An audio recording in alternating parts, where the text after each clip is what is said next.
Ne les mets pas dans la tournée, Sharon, parce qu'ils sont source d'ennuis. De gros, gros ennuis. Personne ne m'écouterait. Comment as-tu su qu'ils étaient source d'ennuis? Parce que je les connais depuis aussi longtemps que je suis dans le métier, tu sais. D'accord. D'accord. Tu connais tous ces gars. Ouais. Et je ne sais pas. Pourquoi ont-ils un problème avec Azier? De la jalousie. C'est vrai. Tu as tout fait, je veux dire. De la jalousie. Tu sais, ce poète, le chanteur d'Iron Maiden, s'il entrait ici tout de suite, tu ne le reconnaîtrais pas, n'est-ce pas? Et fait, le bassiste de ce concert particulier. Pourquoi la simple mention du nom de Sharon Osbourne suffit-elle à envoyer des ondes de choc dans le monde du rock, provoquant une vague de réactions publiques de la part d'innombrables artistes? Sharon est connue dans l'industrie du rock comme le marionnettiste derrière le rideau. Elle n'a jamais hésité à éliminer, à riposter ou à réduire au silence quiconque osait défier Ozzy ou s'écarter du chemin qu'elle avait tracé. Un invité très spécial est avec nous, Ozzy Osbourne. Et je vais laisser Ozzy présenter la dame qui est à sa droite aussi. C'est ma femme, Sharon. C'est la toute première fois que Sharon apparaît à la télévision américaine et nous sommes très heureux de vous avoir tous les deux ici. Dites-moi aussi, qu'est-ce qui vous amène, Sharon et vous, à Hollywood? Eh bien, nous préparons juste notre tournée américaine de 1984 qui commence à Portland lundi prochain. Et c'est pourquoi nous sommes à Los Angeles, juste pour mettre au point les derniers préparatifs. Vous savez, quelle est l'ampleur de cette tournée? 8 mois Amérique ou... Oh non! Ouais. Les affrontements concernant Sharon Osbourne ne sont plus de simples divergences d'opinion. Ce sont des face-à-face brutaux, des batailles impitoyables entre certaines des personnalités les plus féroces de l'industrie musicale. De nombreux artistes importants l'ont ouvertement accusée d'être manipulatrice, d'abuser de son pouvoir et même de détruire la carrière d'autres personnes juste pour protéger le nom d'Osbourne. Alors, qu'est-ce qui a transformé une femme, travaillant en coulisses, une figure à la fois puissante et redoutée? Analysons chaque scandale, chaque conflit, pour comprendre pourquoi Sharon Osbourne est la figure la plus détestée de la musique rock. 1. Pas peur de s'affronter avec des groupes pendant plus de 4 décennies orageuses et glorieuses de la carrière d'Ozzy Osbourne. Sharon Osbourne n'était pas seulement la femme coulisse. Elle était le cerveau, la stratège qui dirigeait chaque mouvement de la carrière de son mari. 1969. Quand Ozzy était tombé dans l'abîme de la dépendance et du désespoir, Sharon a abandonné la protection de son père, qui avait été le manager de Black Sabbath, pour prendre le contrôle de la vie et de la carrière d'Ozzy. Elle a rassemblé une nouvelle équipe de musiciens, a reconstruit la marque Ozzy à partir des décombres, a obtenu des contrats d'enregistrement, a programmé des tournées et a lancé une ère solo que personne n'osait croire possible. Mais elle ne s'est pas arrêtée là. Sharon a dirigé Ozzfest, la poule aux œufs d'or de la scène métal, et a porté la vie de sa famille à la télévision grâce aux Osbourne, transformant Ozzy, une icône de la culture pop. Au milieu de chaque scandale, maladie, voire violence domestique, elle a conservé un contrôle absolu, soignant aussi dans les hôpitaux d'une main, tout signant des contrats de plusieurs millions de dollars de l'autre. Sharon n'a pas seulement géré la carrière d'Ozzy, elle a géré toute sa vie d'une main de fer, un cœur ardent et un esprit qui n'a jamais permis l'échec. Mais aucune gloire ne vient sans un côté sombre.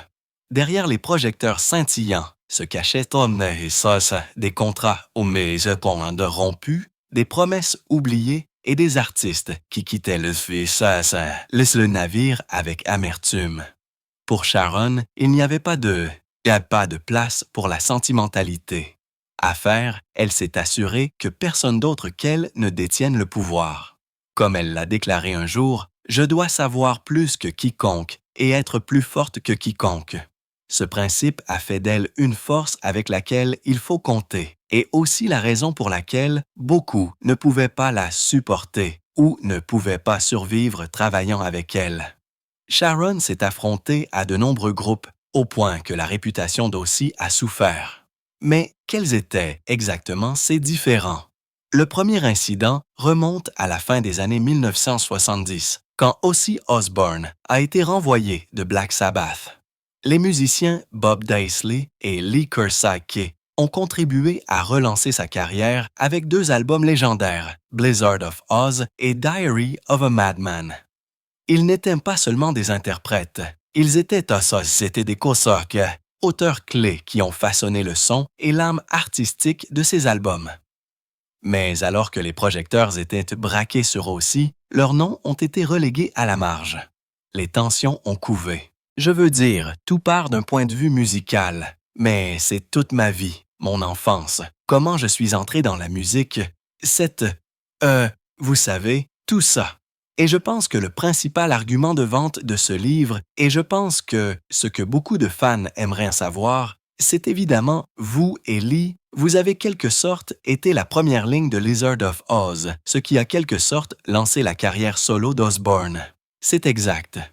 Au début des années 2000, Daisley et Kerslake ont officiellement poursuivi Ozzy et la société de management de Sharon Osbourne, les accusant de réduire leurs redevances et de nier leurs contributions créatives.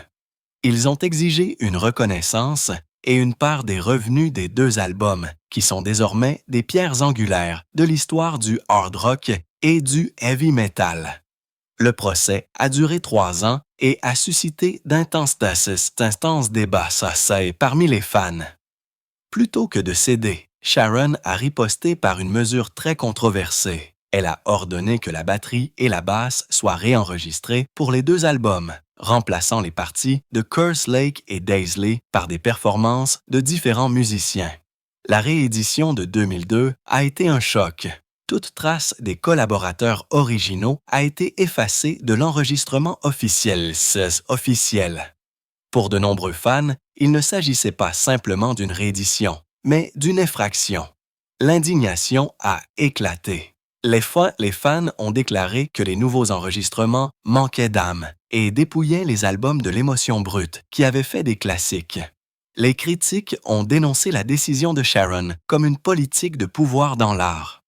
Pour Daisley et Kerslake, ce fut un coup dévastateur. Non seulement la perte de redevances, mais aussi l'effacement d'un chapitre crucial de l'histoire de la musique britannique.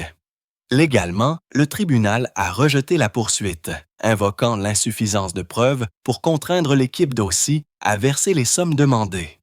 Mais le cœur du problème n'a jamais été juridique.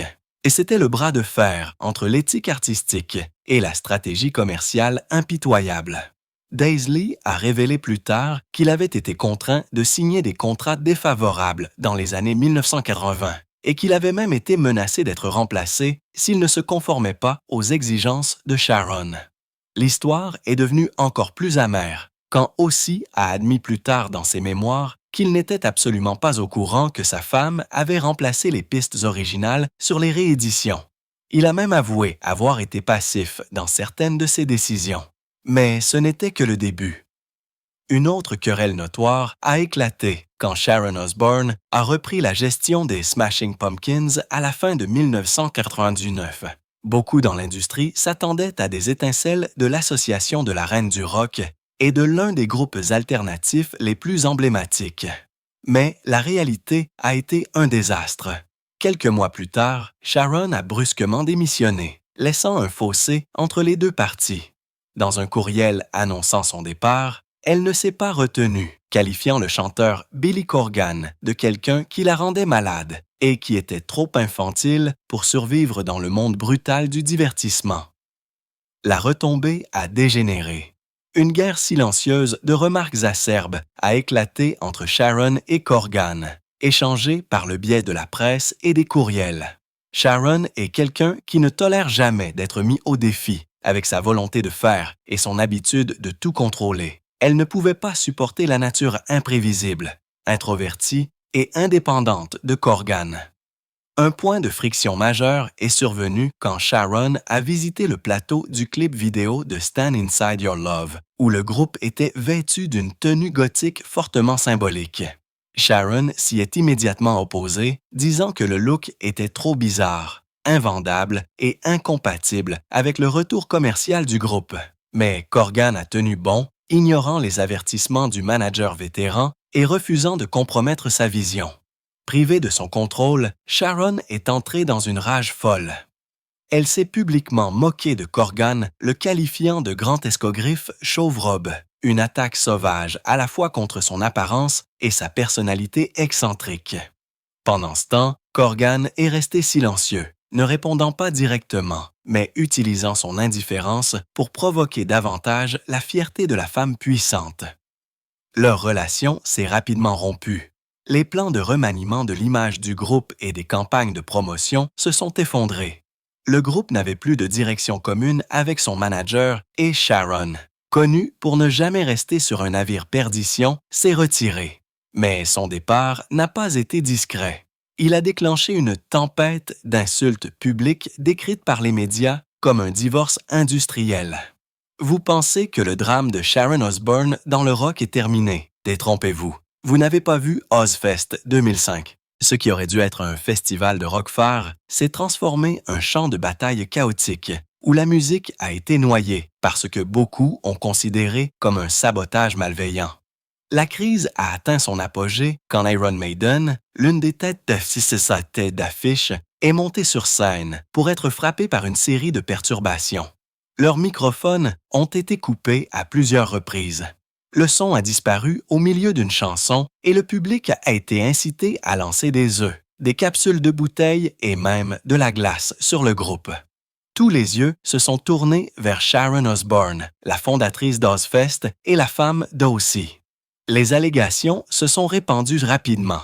Sharon avait orchestré le sabotage ciblant Iron Maiden et surtout leur chanteur Bruce Dickinson. Pourquoi Bruce avait-il à plusieurs reprises critiqué l'émission de télévision des Osbourne, la qualifiant de parodie de la culture rock et de distraction de la vraie musique? Cela aurait suffi à enflammer la colère de Sharon. Juste après que Iron Maiden ait terminé son set, Sharon a pris d'assaut la scène de manière impénitente hostile. Nous les avons payés 145 000 $ par soir. Chaque demande qu'ils ont faite a été satisfaite, a déclaré Sharon, sa voix tranchant dans le chaos. Et Bruce, chaque soir, il montait sur scène pour insulter aussi, insulter l'homme qui paie son salaire. C'est exact. Et je vous le demande, pourquoi devrions-nous rester silencieux? Cette scène s'est transformée salle d'audience. Sharon n'avait pas besoin d'avocat. Elle s'était à la fois témoin, accusé et juge. Elle a déclaré devant des dizaines de milliers de personnes que Bruce Dickinson était un ingrat et qu'il avait manqué de respect à son mari et au festival qu'elle avait bâti.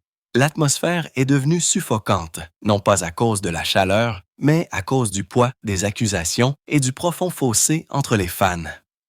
Rod Smallwood, le manager de longue date d'Iron Maiden, a répondu avec une fureur égale. Il a qualifié les actions de Sharon de malveillantes, criminelles et plus méprisables que la fraude, affirmant qu'elle n'avait pas seulement insulté le groupe, mais avait volé à des milliers de fans la performance qu'ils avaient payée pour voir. Pour lui, c'était un coup bas qui n'avait pas sa place dans la musique grand public ou underground. Cette nuit-là, Bruce a brandi le drapeau britannique au milieu d'une tempête de projectiles et a appelé la foule à protéger la musique des saboteurs. Malgré le fait qu'il ait été mis sourdine à 3 reprises, il a terminé le spectacle avec un aplomb défiant. Pour les milliers de spectateurs, ce fut un moment de résilience guerrière, refusant de s'incliner, même si la scène était étouffée sous le poids des vendettas et de la rage coulisse. Plus récemment, les tensions se sont ravivées entre Sharon et le monde du rock avant le concert d'adieu Back to the Beginning de Black Sabbath et Ozzy à Villa Park, Birmingham.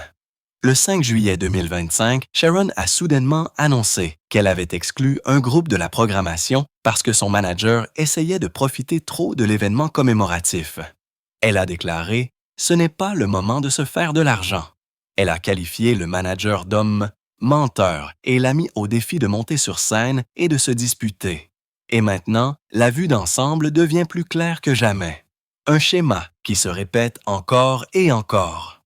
Contrôle, confrontation et stratégie commerciale impitoyable. La question doit donc être posée. Est-ce le prix de la survie et du succès dans l'industrie musicale brutale?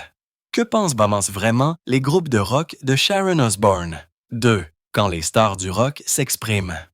Sharon Osbourne est considérée comme un nom qui fait grincer des dents de frustration à de nombreux rockers chaque fois qu'il est mentionné. Tant que manager, elle n'a jamais hésité à utiliser tous les moyens nécessaires pour protéger son mari, parfois par la manipulation, parfois par un pouvoir qui dépasse toutes les limites. C'est pourquoi elle est devenue une cible de choix des attaques d'innombrables personnalités du monde du rock. Des personnes qui avaient travaillé avec elle, s'étaient affrontées à elle ou avaient simplement été témoins de la façon dont elle contrôlait tout coulisses. Bruce Dickinson, la voix légendaire d'Iron Maiden, a un jour déclaré sans ambages: « Sharon Osbourne est évidemment complètement folle. » Sharon a riposté sans hésitation, le qualifiant de trou du Fion. Cette guerre silencieuse a explosé à Ozzfest 2005, où le micro d'Iron Maiden a été coupé pleine représentation et où le groupe a été bombardé d'œufs par le public. Un coup de poignard dans le dos sans couteau, mais qui a quand même fait couler le sang. Sharon a admis avoir orchestré l'ensemble du sabotage, tout simplement parce que Dickinson avait osé critiquer l'émission de télé-réalité The Osbourne. Rod Smallwood, le manager d'Iron Maiden, a décrit les actions de Sharon comme viles, dangereuses, criminelles et lâches. Selon lui, attaquer un artiste directement sur scène devant des milliers de fans était un crime et plus méprisable que la fraude. Même si Ozzfest, cette année-là, a été un succès commercial pour les mélomanes, il a laissé une cicatrice permanente qui ne s'effacera jamais. Cela ne s'est pas arrêté là.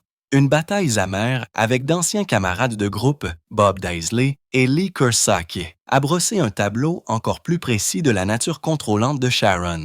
Quand ils ont poursuivi aussi pour des crédits d'écriture de chansons pour ses 2 premiers albums solo, Sharon a riposté supprimant toutes leurs parties de batterie et de basse de la réédition de 2002, les remplaçant par de nouveaux musiciens et rééditant les albums comme si Daisley et Kerslake n'avaient jamais existé. La décision a rendu furieuse la communauté rock et a laissé les hommes au centre de tout cela, silencieusement dévastés. Daisley a plus tard exprimé sa fureur. C'est un triste vieil homme qui a joué sur 2 des plus grands albums, et il ne peut pas se remettre du fait que nous ne l'ayons pas utilisé davantage. Sharon a ouvertement admis: « J'ai fait ça juste pour donner une leçon à Bob. » Cette seule phrase a été considérée comme un aveu éhonté. Elle avait délibérément effacé l'histoire de la musique juste pour régler une rancune personnelle. Aux yeux du public, elle n'était plus un manager, mais un tyran implacable. Lee Kerslake ne pouvait plus rester silencieux. Ces rééditions m'ont rendu malade. Quel genre d'ego malade Sharon Osbourne doit-elle avoir pour qu'il soit exclu d'une œuvre dans laquelle il a mis tout son cœur? C'était comme être effacé de sa propre vie artistique. Le producteur Max Norman a été encore plus dur. Sharon a floué Bob Daisley et Lee Kerslake. Une lourde accusation dénonçant directement le vol de crédit dans l'industrie musicale. Sharon a floué Bob Daisley et Lee Kerslake, seulement 4 petits mots du producteur vétéran Max Norman. Mais une déclaration qui a frappé comme un coup de marteau. Floué, abattu, volé. C'est ainsi que Sharon a traité ceux qui ont aidé aussi à créer 2 albums légendaires, Blizzard of Oz et Diary of a Madman. Pris dans la même vague de condamnation, Dave Mustaine, le chanteur féroce de Megadeth, a un jour lancé une pique à Sharon dans une interview 2006. Il y a une différence entre gérer et manipuler, et elle a toujours été la seconde. Une critique brutale de la façon dont Sharon opère, non pas comme un manager professionnel, mais comme quelqu'un qui complote, plie et force constamment les autres pour son propre bénéfice. Pour Mustaine, les personnes comme Sharon rendent l'industrie du rock toxique et déformée. Dans une fausse interview 2007, quand on lui a demandé au sujet du pouvoir. De l'ombre de Sharon Osbourne dans le monde du rock, Keith Richards a laissé échapper un rire sec, a tiré une longue bouffée de sa cigarette et a répondu avec un mélange de moquerie et de dédain. Sharon, ce n'est pas du rock and roll, Ses Wall Street vestes de cuir. C'était un coup froid. Richards ne voyait pas Sharon comme un camarade de la scène, mais comme un profiteur, traitant l'art comme une marchandise négociée bourse. Puis est venue une ligne glaçante qui a figé la pièce. Si le rock était la rébellion, elle est le vérificateur fiscal qui frappe à la porte. Une comparaison méprisante impliquant que Sharon est l'opposé polaire de l'esprit rebelle que représente le rock. Froide, calculatrice et dépourvue de passion artistique. Même Axl Rose, le chanteur notoirement indomptable de Guns N' Roses, s'est un jour moqué quand la nouvelle est tombée qu'Ozzy continuerait à tourner malgré sa santé.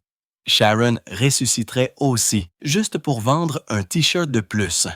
Le public a pris cela comme une blague, mais les initiés savaient que c'était une condamnation cinglante de la mesure dans laquelle Sharon exploiterait l'image d'Ozzy, le transformant d'une icône du métal un héritage ambulant, traire jusqu'à la dernière goutte.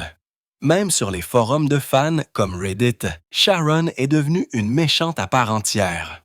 Un utilisateur l'a surnommée Darth Hideous, faisant référence à une force sombre de Star Wars.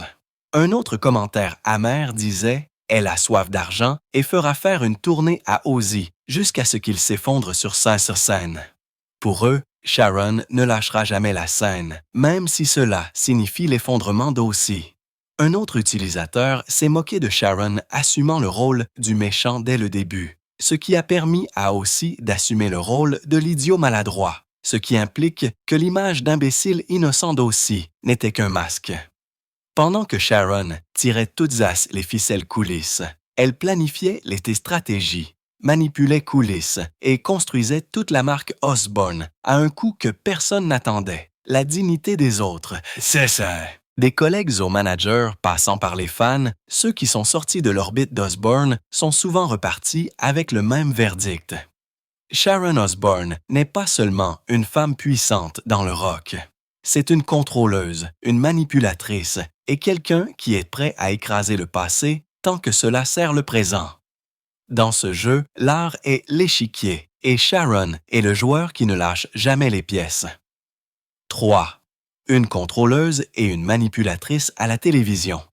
Sharon Osbourne est devenue une épine dans le pied du monde de la musique quand les Osbourne ont été diffusés sur MTV 2002.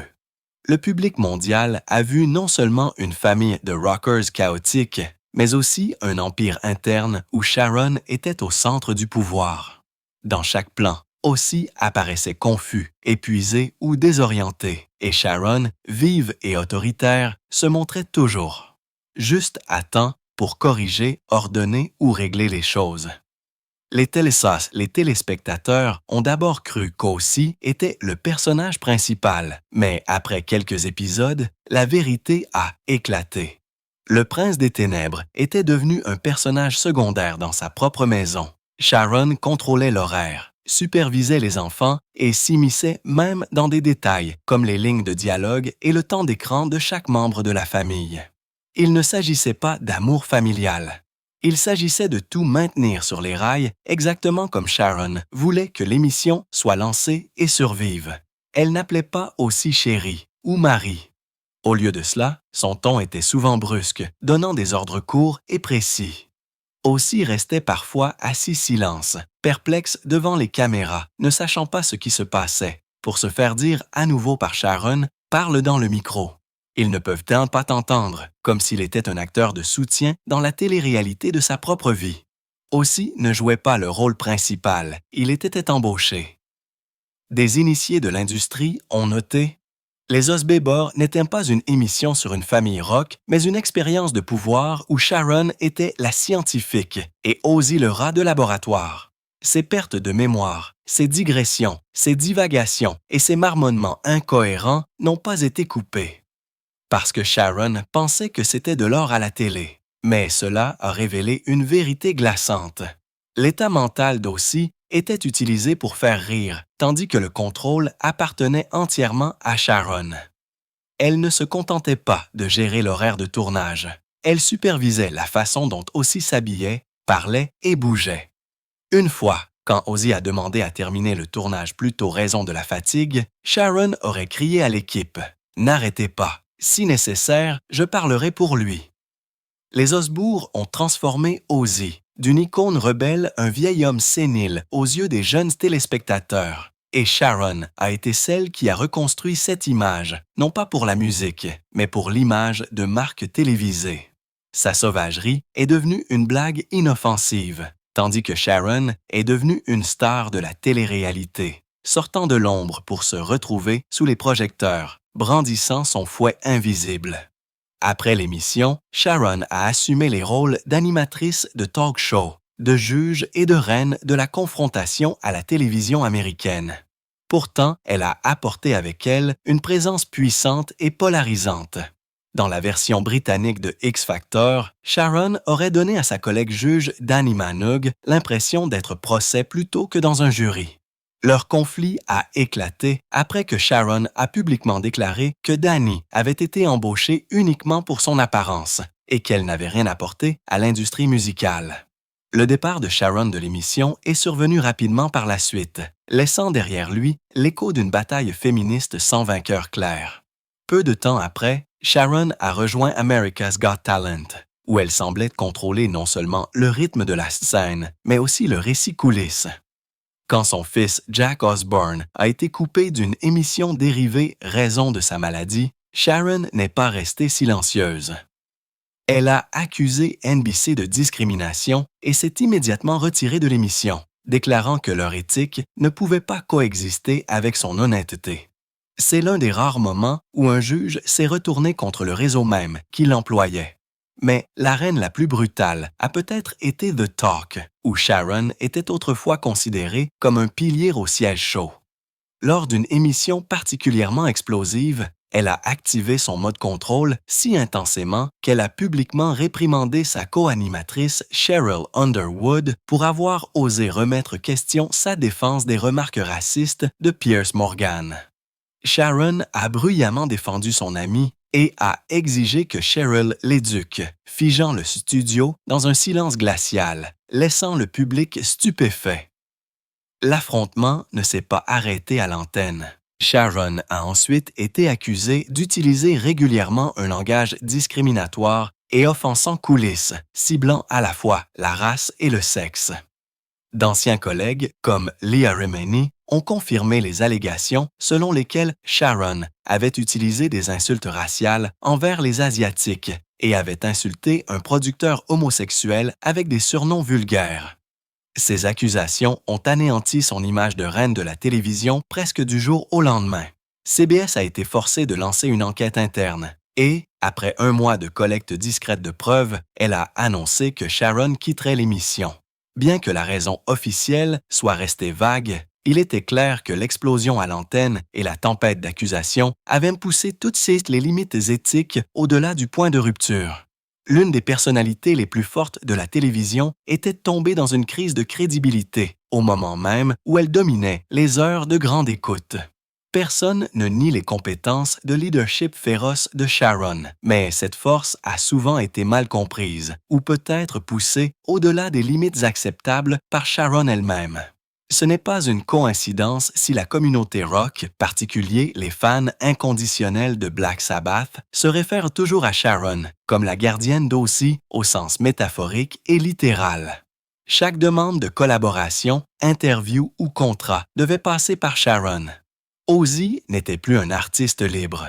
Il était devenu un projet planifié, produit et géré par sa femme manager et la femme qui a reconstruit toute sa vie publique, Sharon Osbourne. 4. Le public aime-t-il ou déteste-t-il Sharon? Peu importe à quel point le monde du rock peut détester Sharon, pour le grand public, elle a toujours été considérée comme le pilier solide derrière Ozzy.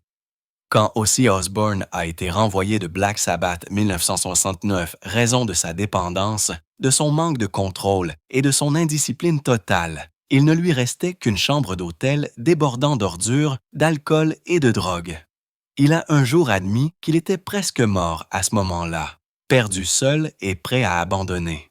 Mais Sharon, alors encore une figure coulisse, est apparue comme une secousse qui a renversé son destin. Elle ne voyait pas Ozzy comme un cadavre vivant, mais comme un homme encore capable d'un retour, et Sharon n'a attendu personne d'autre.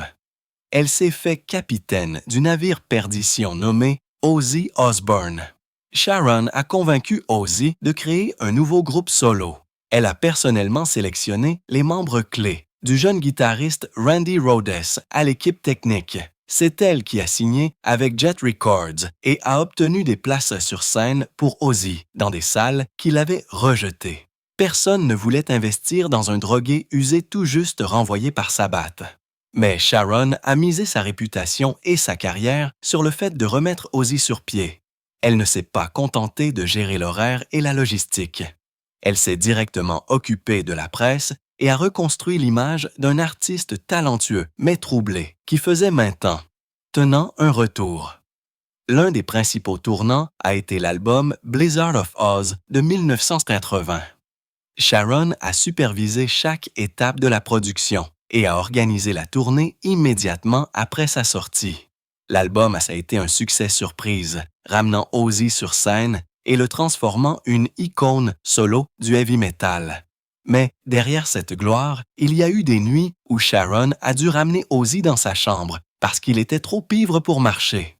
Parfois, elle a dû appeler des médecins d'urgence coulisses parce qu'Ozzy faisait une overdose. Elle n'était pas seulement un manager, elle est devenue une soignante à temps plein. La bataille ne s'est pas terminée quand Ozzy a rechuté à plusieurs reprises.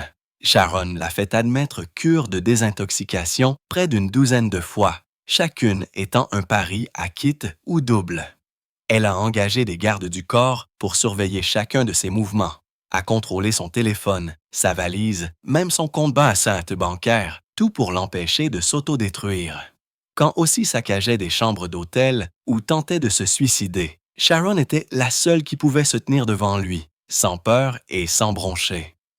Une fois, elle l'a même trouvé inconscient dans la baignoire pendant une crise due à l'alcool et a réussi à lui sauver la vie à temps. Même quand la maladie de Parkinson a été diagnostiquée 2003, Sharon est entrée dans une nouvelle guerre. Elle a cherché les meilleurs médecins du monde entier, emmenant aussi aux États-Unis, Suisse et même Israël pour se faire soigner.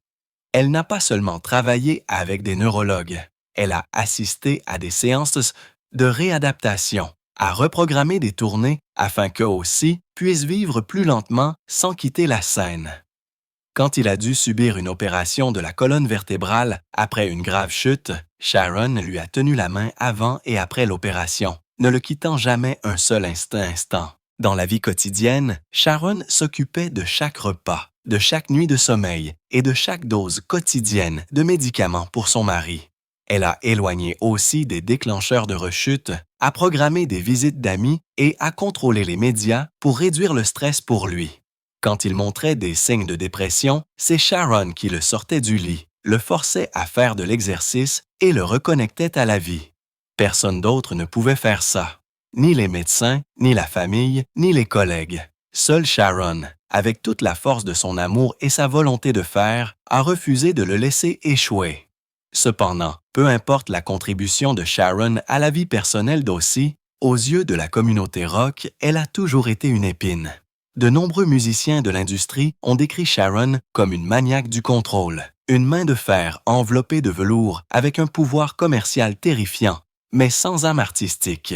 Pour eux, Sharon incarnait la manipulation, une femme qui a transformé Ozzy, une marque plutôt que de le préserver tant qu'artiste libre.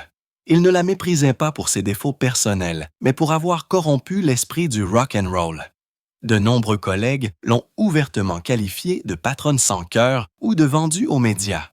Mais pour être juste, Sharon ne s'est jamais souciée d'être aimée par les autres artistes.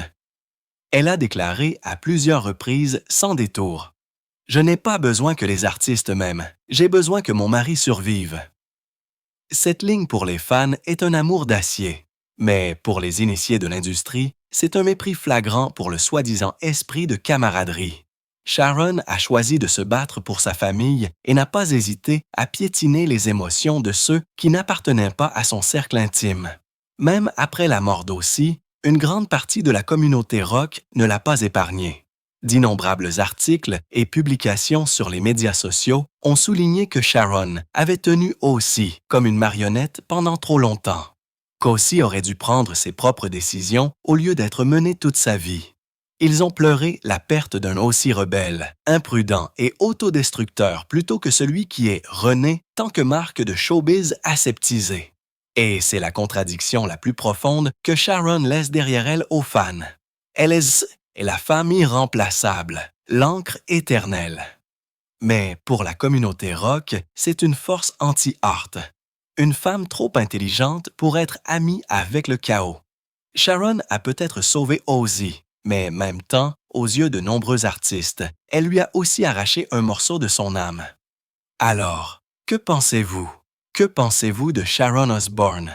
Est-elle la femme extraordinaire qui a ramené aussi des profondeurs de la dépendance et de la mort? Ou la manipulatrice au cœur froid qui l'a transformée une marionnette de métal sous les projecteurs de la scène? Est-elle l'ange gardien d'Ossie ou la reine du contrôle dans le monde du divertissement? Laissez vos commentaires ci-dessous.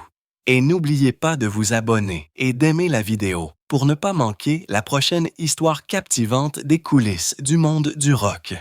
Merci d'avoir regardé.